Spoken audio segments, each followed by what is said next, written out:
क्या आप जानते हैं, जब कोई इंसान शिव मंदिर के उस कोने में खड़ा होकर चुपचाप रोता है, बिना कुछ बोले, बिना कुछ मांगे, तो वो आंसू मंदिर की जमीन पर नहीं गिरते, वो सीधे भगवान शिव के हृदय में समा जाते हैं। लोग समझते हैं कि वह अकेला रो रहा है, पर असल में भगवान शिव उसके साथ बैठकर उसी चुप्पी में रोते हैं, क्योंकि शिव को मंत्रों से नहीं, तुम्हारी टूटी हुई आत्मा की आवाज से सबसे ज्यादा लगाव है। और जो इंसान दर्द में भी मंदिर आता है, वो भगवान का सबसे प्रिय होता है। आज की इस कथा में हम आपको बताने जा रहे हैं एक ऐसे ही टूटे हुए इंसान की कहानी, जो हर रोज मंदिर में आता था और बस चुपचाप रोता था।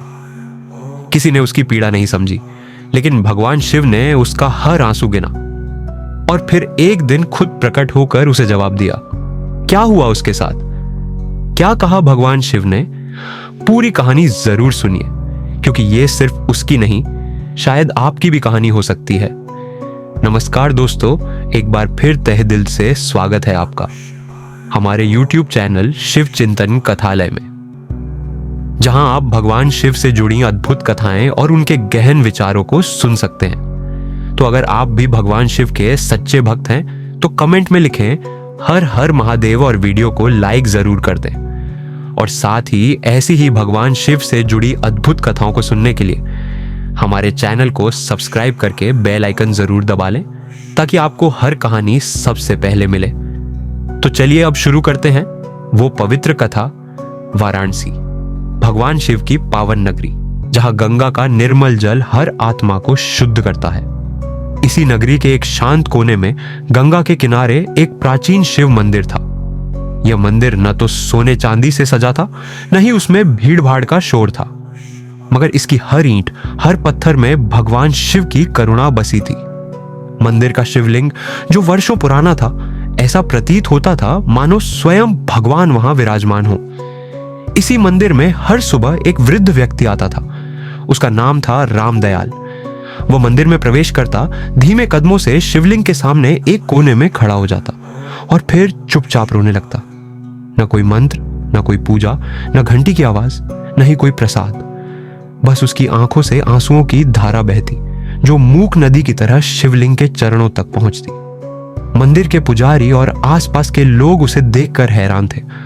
पुजारी कहते, ये बाबा रोज आते हैं मगर कुछ मांगते नहीं, न माला लाते हैं, न फल, न फूल, बस चुपचाप रोते हैं और चले जाते हैं। कुछ लोग मजाक उड़ाते, शायद पागल हो गए हैं या दुनिया से हार चुके हैं, मगर रामदयाल की आंखों में एक ऐसा शून्य था जो सीधे भगवान शिव के हृदय तक जाता था। वह हर दिन सुबह सूरज उगने से पहले मंदिर पहुंचता। मंदिर की ठंडी जमीन पर नंगे पांव खड़ा होकर वह बस शिवलिंग को निहारता। कभी कभी उसकी सिसकियां मंदिर की दीवारों से टकराकर हल्की सी गूंज पैदा करती, मगर वह कुछ बोलता नहीं। उसकी चुप्पी में एक गहरी पुकार थी, जिसे शायद सिर्फ शिव ही सुन सकते थे। रामदयाल का जीवन कभी बहुत साधारण मगर सुखमय था। वाराणसी से कुछ दूरी पर एक छोटे से गांव में उसका घर था। एक प्यारी पत्नी, एक होनहार बेटा, कुछ एक काड़ खेत और एक छोटा सा मिट्टी का घर। यही उसकी दुनिया थी। वह खेतों में काम करता, पत्नी के साथ हंसता बोलता और बेटे के सपनों को अपने सपनों की तरह पालता, मगर समय ने उससे सब कुछ छीन लिया। पहले एक लाइलाज बीमारी ने उसकी पत्नी को उससे दूर कर दिया। रामदयाल ने दिन रात उसकी सेवा की, हर मंदिर में मन्नत मांगी, मगर उसकी पत्नी की सांसें थम गईं। उसका दिल टूटा, मगर वह टूटा नहीं। उसने सोचा, अभी मेरा बेटा है, मेरे पास जीने की वजह है। मगर नियति को कुछ और ही मंजूर था। कुछ साल बाद एक भयानक हादसे में उसका इकलौता बेटा भी इस दुनिया से चला गया। वह हादसा इतना अचानक था कि रामदयाल को यकीन ही नहीं हुआ कि उसका बेटा, जो सुबह हंसते खेलते घर से निकला था, अब कभी नहीं लौटेगा। उस दिन के बाद रामदयाल की दुनिया वीरान हो गई। खेत बिक गए, क्योंकि वह अब खेती करने की हालत में नहीं था। उसका घर भी गिर गया, क्योंकि उसमें अब कोई हंसी खुशी नहीं बची थी।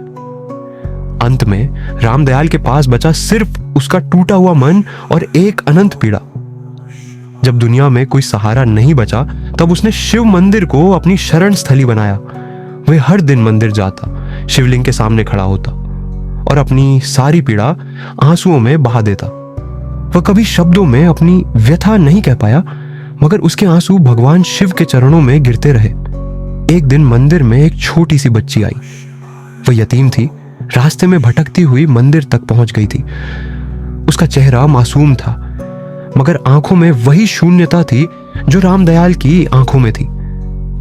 वह चुपचाप रामदयाल के पास बैठ गई और उसे देखने लगी। कुछ देर बाद उसने धीमे स्वर में पूछा, बाबा, आप रोते क्यों हैं? रामदयाल ने पहली बार किसी से अपनी मन की बात कही। उसने कहा, बेटी, शिव जी मेरी सुनते हैं, बस अभी उनका जवाब नहीं आया। उसकी आवाज में दर्द था, मगर कहीं ना कहीं एक अटूट विश्वास भी था। उस दिन के बाद वह बच्ची रोज मंदिर आने लगी। वह रामदयाल के पास बैठती और दोनों चुपचाप अपने अपने दुखों को साझा करते। न कोई बात, न कोई शिकायत, बस एक मौन साहचर्य। कभी कभी बच्ची रामदयाल के लिए एक फूल लाती, जिसे वह शिवलिंग पर चढ़ा देता। कभी रामदयाल बच्ची को अपनी जेब से निकालकर एक मिठाई देता। यह अनोखा रिश्ता मंदिर के लोगों के लिए भी आश्चर्य का विषय था। एक बुजुर्ग और एक अनाथ बच्ची, दोनों अपने दुखों के साथ, मगर एक दूसरे के लिए एक अनकहा सहारा बन गए। एक रात जब रामदयाल मंदिर के एक कोने में सो रहा था, उसे एक स्वप्न दिखा। स्वप्न में मंदिर में एक दिव्य ज्योति उतरी। उस ज्योति में भगवान शिव प्रकट हुए, शांत, गंभीर और करुणामयी। उनके मस्तक पर चंद्रमा चमक रहा था और गंगा उनकी जटाओं से बह रही थी। शिव बोले, हे वत्स, तू हर दिन मेरे मंदिर में आता है, न कुछ कहता है, न कुछ मांगता है, फिर भी तेरे आंसू मेरे हृदय तक पहुंचते हैं। तू समझता है कि तेरे आंसू व्यर्थ हैं? नहीं, हर एक आंसू तेरे जीवन की सबसे गहरी प्रार्थना बन चुका है। तूने जो खोया वह तेरे दुख में मेरा नाम लेने से अमर हो गया।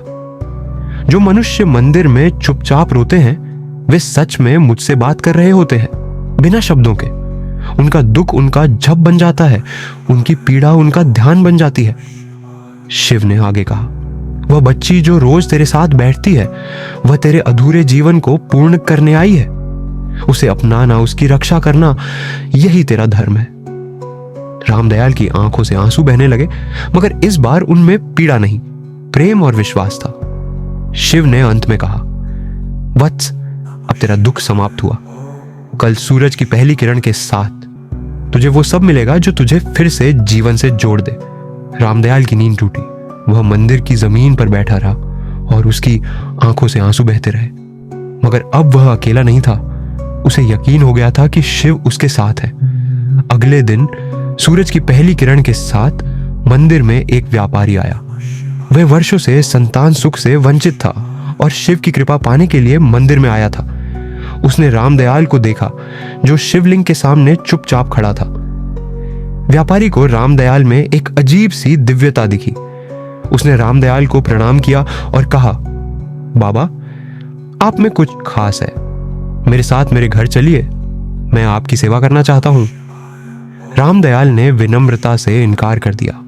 उसने कहा, मैं इस मंदिर में ही रहूंगा, मगर उस बच्ची का ध्यान रखना जो मेरे साथ यहां आती है। उसे शिक्षा दो, उसका जीवन बनाओ। व्यापारी ने बच्ची को देखा जो मंदिर के एक कोने में बैठी थी। उसका दिल पिघल गया। उसने बच्ची को गोद लिया और उसे अपने घर ले गया। उसने बच्ची को न सिर्फ शिक्षा दी, बल्कि उसे अपनी बेटी की तरह पाला। रामदयाल मंदिर में ही रहा, मगर अब वह सिर्फ रोता हुआ वृद्ध नहीं था। वह शिव का संदेशवाहक बन गया। वो मंदिर में आने वाले भक्तों को शिव की महिमा सुनाने लगा। धीरे धीरे गांव के लोग उसे सम्मान देने लगे। उसकी कहानी गांव गांव तक फैल गई और लोग उसे शिव का रोता भक्त कहने लगे। समय बीतता गया। रामदयाल अब मंदिर का एक अभिन्न हिस्सा बन चुका था। वह सुबह मंदिर की साफ सफाई करता, शिवलिंग पर गंगा जल चढ़ाता और भक्तों को शिव की कहानियां सुनाता। उसकी आवाज में एक गहराई थी जो हर सुनने वाले के दिल को छू लेती थी। एक दिन गांव में एक बड़ा मेला लगा। मेले में दूर दूर से लोग आए। उसी मेले में वह बच्ची, जिसे अब व्यापारी ने अपनी बेटी बनाया था, मंदिर आई। वह अब एक पढ़ी लिखी, आत्मविश्वास से भरी युवती थी। उसने रामदयाल को प्रणाम किया और कहा, बाबा, अगर आप उस दिन मुझे अपनाने के लिए नहीं कहते तो मेरा जीवन अधूरा रह जाता। आपने मुझे सिर्फ एक नया जीवन ही नहीं दिया, बल्कि मुझे शिव का आशीर्वाद भी दिलाया। रामदयाल की आंखें फिर से नम हो गई, मगर इस बार वे खुशी के आंसू थे। उसने बच्ची को गले लगाया और कहा, बेटी, यह सब शिव की कृपा है, मैं तो बस उनका एक दास हूं। रामदयाल की चुप्पी, उसका मौन रोना और उसकी पीड़ा, सब कुछ भगवान शिव तक पहुंचा। क्योंकि शिव सिर्फ बड़े बड़े मंत्रों, यज्ञों या भव्य पूजाओं से प्रसन्न नहीं होते। वे उस टूटे हुए दिल से जुड़ते हैं जो पूरी निष्ठा और समर्पण के साथ उनके चरणों में आता है। इस कथा का सार यही है, जीवन में जब सब कुछ छिन जाए, जब कोई सहारा न बचे, तब भी अगर आप शिव के दर पर चुपचाप अपने आंसू बहाए तो वे जरूर सुनते हैं। उनके लिए आपका दुख आपकी प्रार्थना है, आपकी चुप्पी आपका जप है और आपका विश्वास आपका ध्यान है। तो भक्तों, अगर कभी जीवन में आप टूट जाए, अगर कोई आपकी बात ना समझे, तो बस एक बार शिव मंदिर जाए। वहां चुपचाप बैठकर अपने दिल की बात कह दें, शब्दों में या आंसुओं में। शिव सुनते हैं, और जब वे सुनते हैं तो जवाब भी जरूर देते हैं। यह थी रामदयाल की कहानी, जो हमें सिखाती है कि शिव का दरबार हर टूटी आत्मा के लिए खुला है।